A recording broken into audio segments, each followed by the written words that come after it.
amahoro no kugira ngo habeho ubwiyunge, nkaba nshishikariza n'abanyarwanda ko icyo kintu ntacyo nakora rwose, kandi nkaba nasabye n'imbabazi ku bose babireba ko njye ndashaka amahoro ataha.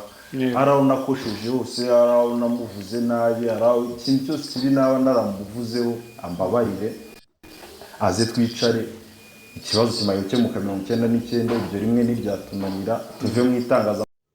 Nk'uko mwabibonye muri aka kavido kabanza, uyu mugabo witwa Isaie muramuzi, yari umukinnyi wa APR, yabaye n'umukinnyi w'andi makipe akomeye.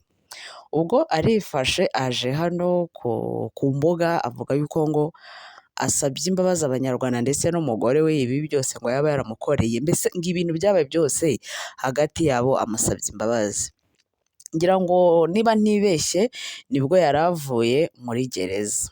We aho kugira ngo ave muri gereza yoroganize umuryango we ibintu birangire, aza ku mbuga, ari nabyo byatumye abantu benshi batumvishe Nadia neza bamubwiye ko ngo urugo rutubakirwa kuri social media. Nyamara mu by'ukuri namubizi neza ntabwo Nadia ari we wabanje kuza ku mbuga, ahubwo Isaie we agifungurwa yagize ate, yahise atera intambwe aza ku mbuga. Ntabwo we yigeze afata umwanya ngo ashimire umugore we ko yagize uruhare mu kumufunguza. Kandi ikintu kiriho cyo ku bantu mwakurikiye izi nkuru z'aba bombi, ni ukuvuga ngo impanga y'uyu Isaie irafunze, nayo ifunzwe mu bintu nk'ibyo ngibyo by'amakimbirane y'umuryango, kuko nawe afitanye ibibazo n'umugore we, already baranamumanuye, we ari mageragere. Ntabwo urumva ni abana, ni abasore cyangwa abagabo, ni impanga. Noneho impanga yiwe irafunzwe, mama wabonye n'undi bagiye kumufunga, we atera intambwe agenda apfukamira Nadia, aca bugufi aramwinginga ati wowe kabyara, ndagusabye nk'umuntu, ngirira impuhwe, ntiwemere ko uyu muntu bamujyana muri ya minsi 30. Ku bantu babizi neza ko iriya minsi 30 iyo bayiguha, simubizi Titi se bamuhaye iminsi 30, ntabwo muzi ibintu byamubaye se byarangiye amazemo umwaka n'igice kirenga hafi imyaka 2.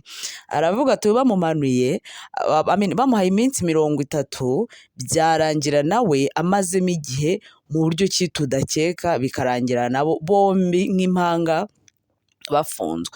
We ibyo rero Isaie ntiyabizirikanye, yahise aza ku mbuga, ku buryo yanageze aho ngo akazajya atera uyu mugore ubwo bakamuga ngo niwibeshye ukagira ikiganiro ujya gutanga. Urumva abantu benshi basigaye babona kuza kuri social media nk'iki, donc nko kwimara depression, ubuhungiro se, ariko ntabwo Nadia we ariko yabifataga, ahubwo yabonye umugabo agiye ku mbuga atangiye kugira ati, atangiye kumuvuga ibintu byo kumubeshyera, nawe aravuga reka ntanga umucyo kuri ibi bintu. So umugabo akazajya amubwira ngo uzibeshya kujya gutanga témoignage cyangwa ibintu, ibibazo byanjye nawe kujya kubishyira ku karubanda. Kandi urumva we yari yagize ate, we already yaratangiye kujya ku mbuga ati nzashaka abantu bishyura amafaranga bajya muri comment baze bagutotore, uzakorwa n'isoni, uzicuza n'ikintu cyagize ute, uzicuza ikintu cyatumye ujya ku mbuga nkoranyambaga kugira ibintu uvuga. Mwabantu uyu mugore ku rundi ruhande nimushaka muvuge ngo yarihanganye, yashakaga kubaka, yafunze umwuka mu buryo ki bwose bushoboka.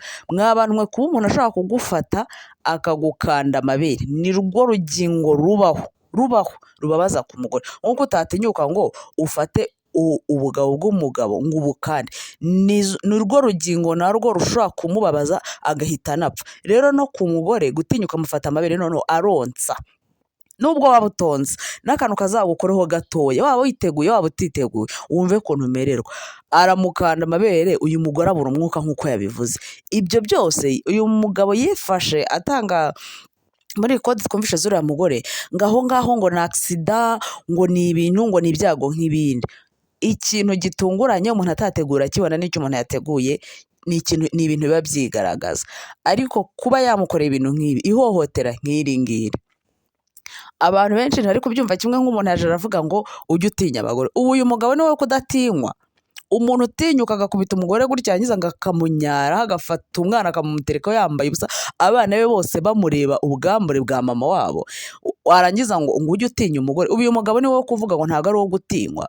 None arangije araza arisobanura aravuga ngo ubundi ngo ibi byose ngo byatewe n'uko ngo umushahara wari ugabanyutse ngo kontaro ngo bari banze ngo kunsinyisha ngo murabizi ngo umuntu ngo twabanye ngo mfite amafaranga ngo amafaranga ngo ashize ngo ntiyatangira kubyumva neza, kandi bivugwa yuko uyu mugore ahubwo ari we wari waragurije uyu mugabo amafaranga, baravugurura n'inzu bayigira neza kugira ngo bayishyire ku isoko igire agaciro, ariko umugabo arangije aravuga ngo yamuhaye amafaranga ngo batandukane mu mahoro, arabyanga. Byahehe ubwo ko uyu mugabo ari we umugore yamugurije, ariko umuntu ashobora kwibaza ngo ubundi umugabo n'umugore bagurizanya gute, kuko uwo mugore atari kuzana amafaranga ngo bayakoreshe nk'uko bari basangiye ubuzima.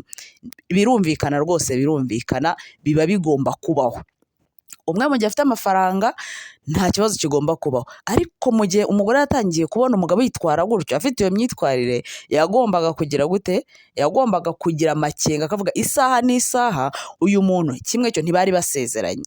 Mu gihe abona badasezeranye, atangiye kumwitira abana ngo ni ibinyendaro, atangiye kumutukira abana kandi baramubyaranye, agatangira kubahimba amazina nk'aho atari abana, umugore wagombaga kugira amakenga, ayo mafaranga akayamuha habayeho inyandiko. Iyo nyandiko rero mu gihe yari ibayeho, ntabwo Izayi we yabyumvaga neza, yumvaga ko amafaranga bari buze kuyamuha gutyo gusa, ariko umugore agira amakenga kuko yabonaga umugabo atangiye guhinduka, akavuga isaha n'isaha uyu muntu dutandukanye n'ubundi aba bana ninjye uzabaheka ku bitugu mpaka kuva kwa mbere kugeza ku munsi wa nyuma. Urumva? Ariko abantu buriya ntabwo bari kumva uburyo ki ngo yamuhaye amafaranga bagiye inyandiko, ariko ni ibintu byumvikana. Iyo umuntu yahindutse nawe ugomba gufata ingamba ukagira n'amakenga. Njye natinya nk'uyu mugabo ari umuntu udashobotse ku kigero cy'uko yaguze gatekereza kugira ngo atekereze ibyo bintu. Ntabwo ari ibintu byatekerezwa na buri muntu wese. Atekereza ibintu byo kugura ga, narangiza aniga umugore we, amuniga umugore kuvuga bimunanire, amara iminsi 3 aryamye mu buriri kubera uyu mugabo yamunize, yamuzengereje, yamubujije uburyo. Tekereza umuntu kuniga, ariko urumva ko byari umupango, kuko ngo yashakaga ikintu kizatuma batandukana, yajyaga bibwira bagenzi. Tekereza rero kugira ngo atekereze ingingo yo kuvuga ngo reka nkoreshe ga. Donc yari afite umugambi. Ku rundi ruhande bavuga ngo yari afite umugambi wo kugira ngo anamwice. Reka nkoreshe iryo jambo mwihangane.